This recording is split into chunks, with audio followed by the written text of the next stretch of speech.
Video से आप क्या क्या लर्न करोगे?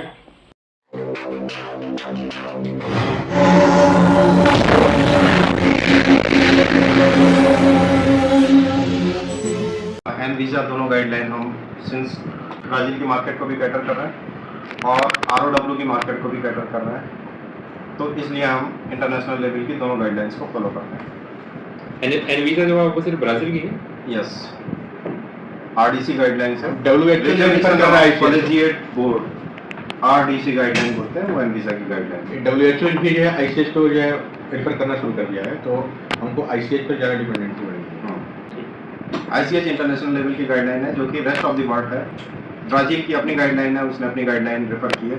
अभी वैलिडेशन पे R2 गाइडलाइन ड्राफ्ट में है, स्टेक होल्डर्स के सजेशंस के लिए निकली हुई है गाइडलाइन, पब्लिश है, लेकिन अभी फाइनली इम्प्लीमेंटेड नहीं है, ड्राफ्ट कंडीशन में R2 आने वाली है। ठीक है, तो हम generally most of the cases में हम यहाँ पे एन वीज़ा को कवर कर रहे हैं, ICH का कवरेज भी है इसमें। To elicit response proportional to linearity and range क्यों निकालते हैं हम? लिनियरिटी का क्या मतलब है, रेंज का क्या मतलब है और क्यों निकालते हैं हम?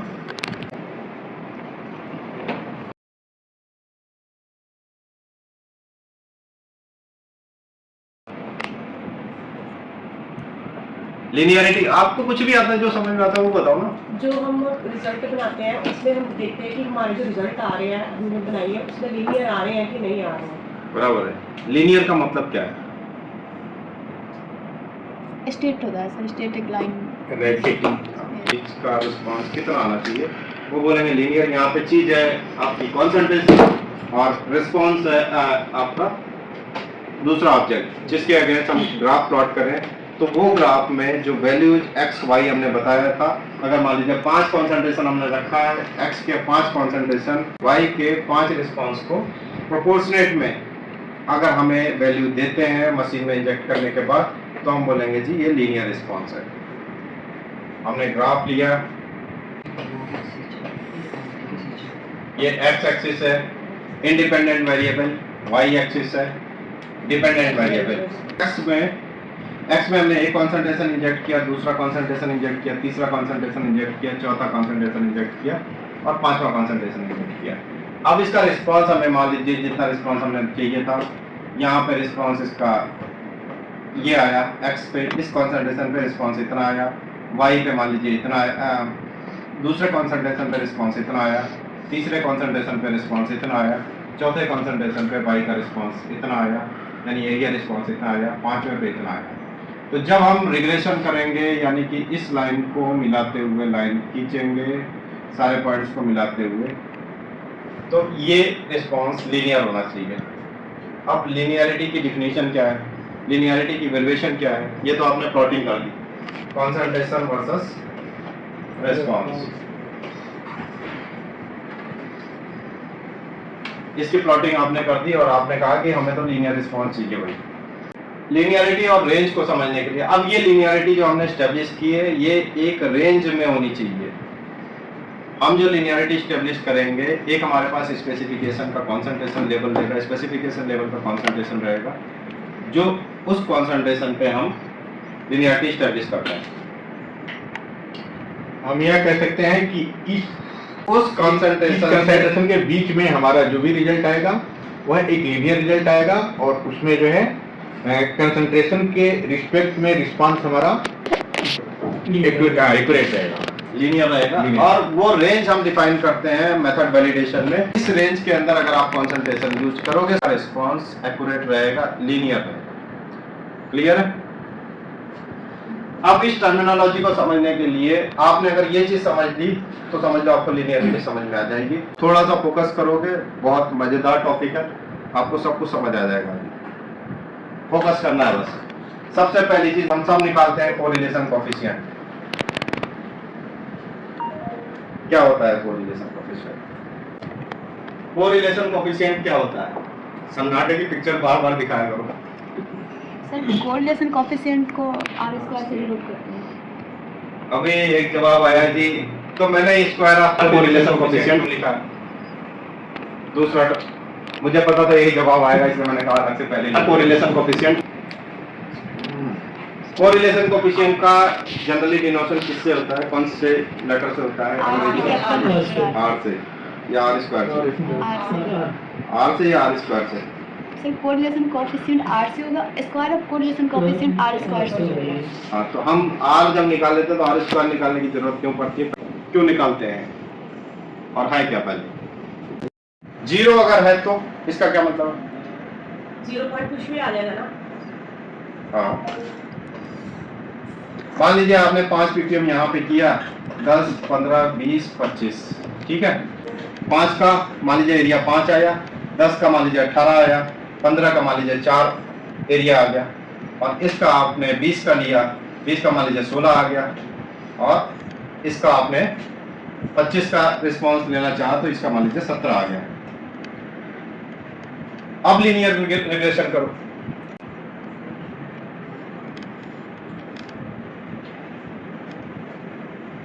इसकी वैल्यू 0 है, बिल्कुल भी लीनियर नहीं है।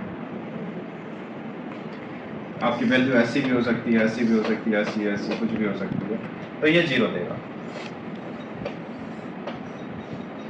-1 आपने इंजेक्ट किया जी 25 ppm का, और रिस्पॉन्स ये दे रहा है 5 ppm का।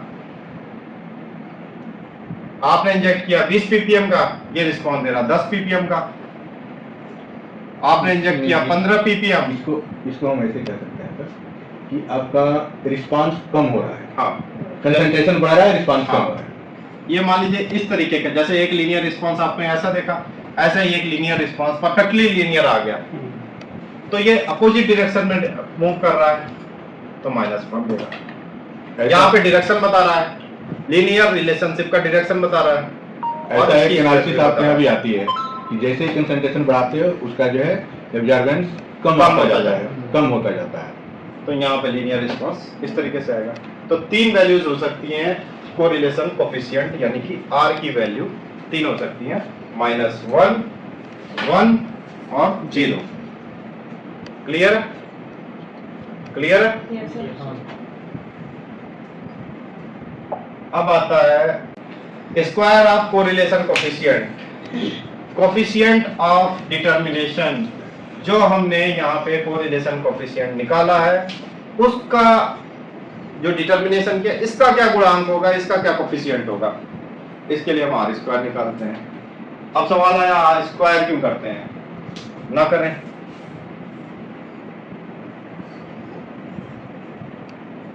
स्क्वायर क्यों करते हैं?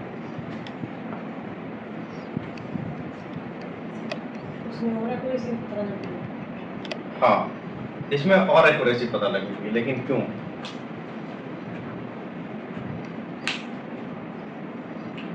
जो एरर के चांसेस हैं उसको भी हम स्क्वायर करके देखते हैं कि किस कोफिशिएंट पे पहुंचेगा ये। उन एरर्स को क्या बोलेंगे, उसे इनहांस करके हम देखते हैं कि अगर हम मेथड इवेलुएट करेंगे तो लिनियरिटी का डिस्प्लेसमेंट कहां तक जा सकता है। तो इसलिए हम R स्क्वायर डिटरमाइन करते हैं। अब मैंने बोला जी -R जो हो सकता है वो -1 हो सकता है, 0 हो सकता है या 1 हो सकता है। तो R स्क्वायर क्या होगा? पॉजिटिव होगा। R स्क्वायर हमेशा पॉजिटिव होगा। तो -1 क्या होगा? -1 अगर आया तो R स्क्वायर कितना हो गया? 1। पॉजिटिव माइनस 0 का 0 और 1 का, तो यहाँ पे वैल्यू 0 या 1 हो सकती है। ये वेरिएंस प्रोपोर्शन को बताता है, किस वेरिएंस के प्रोपोर्शन की स्ट्रेंथ एरर, इसको बताता है। क्लियर है? इसलिए हम R स्क्वायर निकालते हैं, स्क्वायर ऑफ कोरिलेशन कोफिशिएंट। ये जो मेथोडोलॉजी है इसको बोलते हैं लीस्ट स्क्वायर मेथड। एरर को कम से कम करना, एरर्स को मैग्नीफाई करके R स्क्वायर लेके हम यहाँ पे एरर्स को मिनिमाइज कर रहे हैं। वो proportionate constant coefficient of determination R square निकालते हैं, लीस्ट स्क्वायर मेथड। क्लियर है? हमने बताया जी y equal to mx plus c, mx plus c is equal to y, that is predicted value. हमें पहले ही पता है कि इसकी जो वैल्यू आएगी वो परफेक्टली 0 पे, ओरिजिन पे, x और y की ओरिजिन पे आएगी, that is predicted value y equal to mx plus c। अगर हम C को 0 करेंगे तो वो ओरिजिन पे आएगा, C अगर प्लस में है तो वो y एक्सिस पे अप डायरेक्शन में रहेगा, अगर वो माइनस में है प्रेडिक्टेड वैल्यू तो वो y एक्सिस में नेगेटिव डायरेक्शन पे रहेगा, x का इंटरसेप्ट। तो y equal to mx plus c predicted value है, ये आपको याद रखना है। ये आपको होमोसिडेस्टिक ग्राफ के लिए बता रहा हूं मैं, इसके बाद आपको समझ में आएगा कि ये प्रेडिक्टेड वैल्यू कहाँ यूज होने वाली है। रिग्रेशन लाइन हमने बात की कि हम प्लॉटिंग करेंगे, प्लॉटिंग करने के बाद हम लाइनों को मिला देंगे, जो लाइन बनेगी उसे हम बोलेंगे regression line. Observed value, theoretical value या प्रेडिक्टेड वैल्यू आनी इतनी चाहिए, इतनी रही है। Actually obtained value is known as observed value. Clear है? रेजिडुअल्स, रेजिडुअल्स का क्या मतलब है? रेजिडुअल निकालते हो आप होमोसिडेस्टिक ग्राफ में? निकालते हो? निकालते हैं। क्या मतलब है उसका? नाम से क्या मतलब है? रेजिडुअल का मतलब क्या है? नाम से क्या लग रहा है? हाँ? रेजिडुअल का मतलब क्या है? बचा हुआ, अवशेष। तो ये वर्टिकल डिफरेंस है, मे भी पॉजिटिव हो सकता है, मे भी नेगेटिव हो सकता है। वर्टिकल डिफरेंस का मतलब है किसका वर्टिकल डिफरेंस? किससे? जो प्रेडिक्टेड वैल्यू है और जो ऑब्जर्व्ड वैल्यू है उसका, प्रेडिक्टेड वैल्यू और ऑब्जर्व्ड वैल्यू का डिफरेंस वो होगा रेजिडुअल। आना इतना चाहिए था लेकिन आते आते इतने से इतना रह गया, इतने से इतना रह गया। आना इतने पे चाहिए था, आया नीचे इतना, माइनस में आ गया, आया प्लस में, तो प्लस भी हो सकता है और माइनस भी हो सकता है। जो बच गया, पहुंचते पहुंचते बच गया, उसको बोलेंगे रेजिडुअल। वर्टिकल डिफरेंस आगे देखेंगे हम कैसे निकालना है। Square of residual, again variance proportion को हम इवेल्युएट करने के लिए जो रेजिडुअल हमें यहाँ पे मिलेगा उसको हम स्क्वायर करेंगे। ठीक है, स्क्वायर ऑफ रेजिडुअल निकालते हैं। होमोसिडेस्टिक ग्राफ में एक इवैल्यूएशन क्राइटेरिया है। स्लोप, स्लोप हमने ऑलरेडी डिस्कस कर लिया अभी एलओडी और एलओक्यू में। डिपेंडेंट वैल्यूज मैंने बता दिया, एलओडी एलओक्यू में आपको डिपेंडेंट वैल्यूज क्या है और इंडिपेंडेंट वैल्यूज क्या है। इंडिपेंडेंट वैल्यूज जो चेंज नहीं होंगी, जिसको हम यूज करेंगे और उनको यूज करने के बाद जो वैल्यूज मिल रही हैं वो फिक्स नहीं रहती हैं, वेरिएबल होंगी, तो उसको बोलेंगे डिपेंडेंट वैल्यू। उस कॉन्सेंट्रेशन पे वो डिपेंडेंट है लेकिन वो कॉन्सेंट्रेशन इंडिपेंडेंट हम इंजेक्ट करते हैं। एंगुलर कोफिशिएंट, इसको हम सेंसिटिविटी भी बोलते हैं। ये मैं आगे आपको बताऊंगा कि इसको सेंसिटिविटी क्यों बोलते हैं और इस सेंसिटिविटी से हमें क्या पता लगता है। होमोसिडेस्टिसिटी नाम सभी ने सुना होगा, मतलब पता है? नाम तो सुना ही होगा। एक हेटेरो ही होता है। होमोसिडेस्टिसिटी, सिमिलरिटी, होमो मींस सेम, सेम, और सिडेस्टिक स्कैटर, मतलब क्या हुआ? बहुत अच्छा, इन्होंने बहुत शुद्ध हिंदी बोली, प्रकीर्णन। मुझे भी इंटर की हिंदी याद आ रही। तो ये प्रकीर्णन और समय, इसको होमो को क्या बोलेंगे हिंदी? मतलब सम प्रकीर्णन का क्या मतलब है?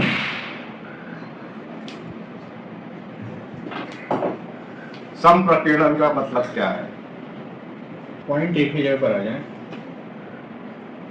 हाँ, जब हम कोई भी पॉइंट यूज कर रहे हैं, सेम पॉइंट यूज कर रहे हैं लेकिन वो स्कैटर्ड फॉर्म में आ रहा है, तो वो हमारी जो एरर के प्रोपोर्शनेट कैसे हम इवैल्यूएट करेंगे, स्टैटिस्टिकल अप्रोच क्या होगी, उस ग्राफ के लिए हम होमोसिडेस्टिक इवैल्यूएशन करते हैं। पॉइंट वही है लेकिन स्कैटर्ड फॉर्म में आ रहा है, तो कितनी दूर तक स्कैटर्ड होगा, उसकी इवैल्यूएशन होमोसिडेस्टिसिटी से करते हैं। कॉन्फिडेंस इंटरवल प्लस माइनस 5%, 95 से लेके 105% तक हम देखते हैं। टर्मिनोलॉजी में किसी को कोई डाउट है, डिस्कस कर सकता है।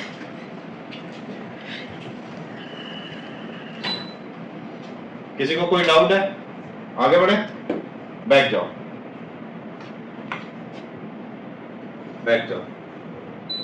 To elicit response proportional to the concentration with in the working range. अब जो हम लीनियरिटी निकालते हैं, ये एक वर्किंग रेंज के अंदर ही हम लीनियरिटी निकालते हैं। ये डेफिनेशन है लीनियरिटी और रेंज की, जो हम एनालिटिकल मेथड वैलिडेशन में यूज करते हैं। एक रेंज के अंदर लीनियर रिस्पांस हमें मिलेगा, उन कंसंट्रेशन के अगेंस्ट उसका रिस्पांस लीनियर मिलेगा, वो हम इंश्योर करते हैं लीनियरिटी एंड रेंज में। क्लियर है? फॉर एसए के लिए लीनियरिटी हम देखते हैं 80 से 120% ऑफ स्टैंडर्ड कंसंट्रेशन। इस कंसंट्रेशन की रेंज में हम 5 कंसंट्रेशन लेवल के सॉल्यूशन बनाते हैं और उसका लीनियरिटी देखते हैं। इस रेंज में सीयू का केस है तो हम 70% से 130% ऑफ स्टैंडर्ड कंसंट्रेशन या स्पेसिफिकेशन कंसंट्रेशन, जो भी आपका स्टैंडर्ड बोलता होगा, उस कंसंट्रेशन से 70% और 130% का इवैल्यूएशन करते हैं हम लीनियरिटी में। अब लीनियरिटी में जो इवैल्यूएशन करते हैं, हम सैंपल बनाते हैं या टेस्ट का इवैल्यूएशन करते हैं? स्टैंडर्ड का बनाते हैं। सभी लोग क्लियर हो ना? स्टैंडर्ड का, स्टैंडर्ड भी CRS का यानी केमिकल रेफरेंस स्टैंडर्ड, वो केमिकल जो ऑलरेडी कैरेक्टराइज्ड है, reference standard, as a reference standard, उस CRS को यूज करते हैं। सर उस केस में क्या होता है जिसमें हमारी लीनियरिटी फेल हो जाती है? जिस केस में लीनियर, तो आपका सॉल्यूशन, आपका मेथड लीनियर नहीं है, you can't use in that work that range. उसी के लिए नहीं है, अदर पैरामीटर के लिए भी नहीं है। नहीं, सभी के लिए। आपके किसी भी पैरामीटर में अगर फेल हो गया तो आप नहीं यूज कर सकते उसको, आपको फिर लीनियर रिस्पांस वाला मेथड यूज करना पड़ेगा। अदरवाइज का आज कुछ रिस्पांस दे रहा है, आपने सॉल्यूशन का कंसंट्रेशन कुछ दिया, कल को कुछ रिस्पांस आएगा, तो वो आप यूज नहीं कर सकते उस मेथड को, वो वैलिडेटेड मेथड नहीं होगा। अगर आप उसके अंदर आप बोलते हो जी भाई ये हम 70 से 130% की बात करते हैं, ये 80 से 120% पे तो लीनियर मिला, 70 पे नहीं मिला या 130 पे नहीं मिला, तो आप नोट लिखोगे कि इसका रेंज जो हमारा वर्किंग रेंज रहेगा वो 80 से 120 ही रहेगा। वो इवैल्यूएशन, वही तो रेंज को डिफाइन करना है ना। यहाँ पे हम रेंज इवैल्यूएट करते हैं कि किस कंसंट्रेशन रेंज में हम लीनियर रिस्पांस इवैल्यूएट कर पाएंगे इस मेथड को यूज करके, तो वो हम नोट डाल के दे देंगे। एसटीपी बनाने वाला बता देगा भाई कि इस कंसंट्रेशन से ऊपर नीचे अगर कर लिया तो बंदे का रिजल्ट फर्क आएगा। रिजोल्यूशन का केस है, अगर हम स्पेसिफिकेशन लेवल आपका प्रोफाइल का है तो प्रोफाइल में एक लोअर रेंज होगी, एक अपर रेंज होगी। लोअर रेंज से -20% और हायर रेंज से +20%। रिजोल्यूशन के लिए क्लियर हो गया? अब रिजोल्यूशन में एक एग्जांपल समझा दीजिए।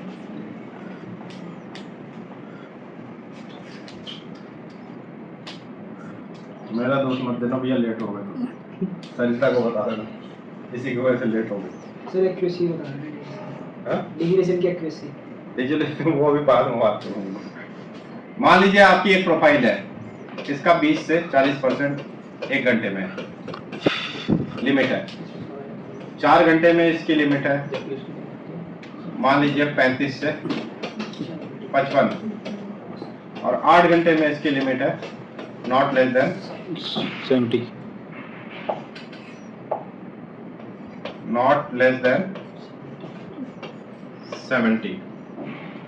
ठीक है? एक इसमें वो लिख दीजिए 85 मिनट में नॉट मोर देन 10%। हाँ, 45 मिनट्स में not more than 10%।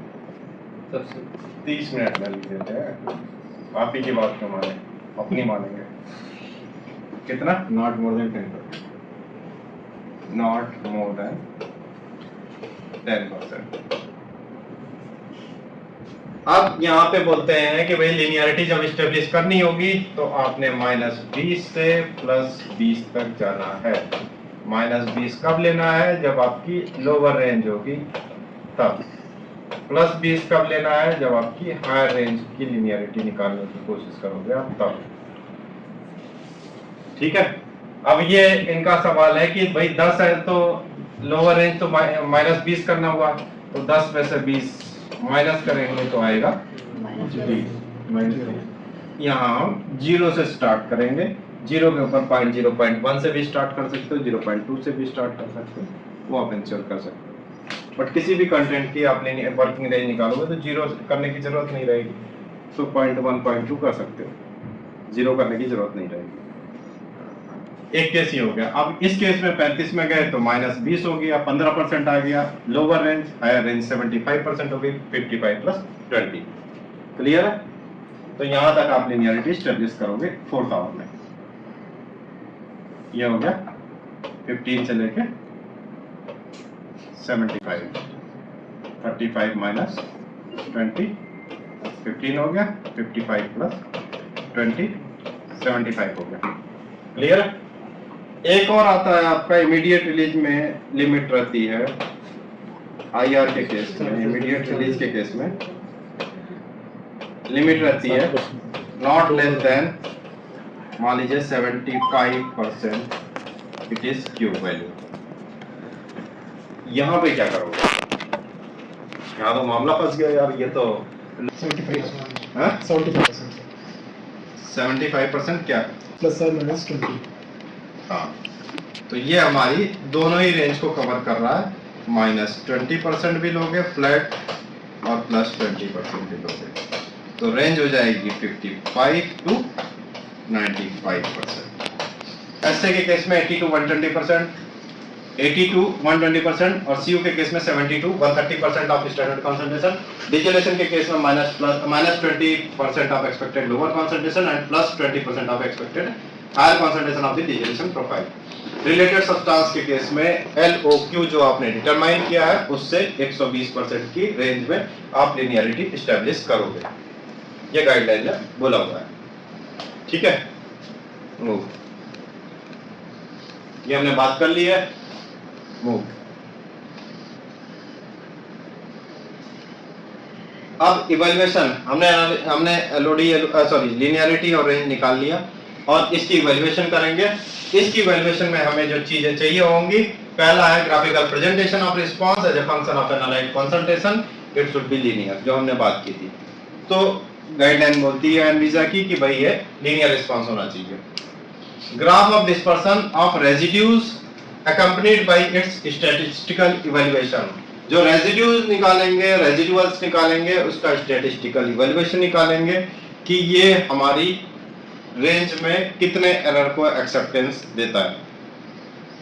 Equation of the regression line of y इन। उम्मीद करता हूं मैं अपनी बात आप तक पहुंचाने में सफल रहा। ये कॉन्सेप्ट आपके माइंड में पूरी तरह क्लियर हो चुका है। अगर इस वीडियो से आपको कुछ भी नई लर्निंग मिली है तो इस वीडियो को लाइक, शेयर और सब्सक्राइब कर दीजिएगा और ऐसे कम से कम 5 फार्मा प्रोफेशनल्स को जरूर शेयर कीजिए जिन्हें इस वीडियो की जरूरत है। तो मिलते हैं अपनी अगली वीडियो में। Till then, goodbye, thank you very much, जय हिंद।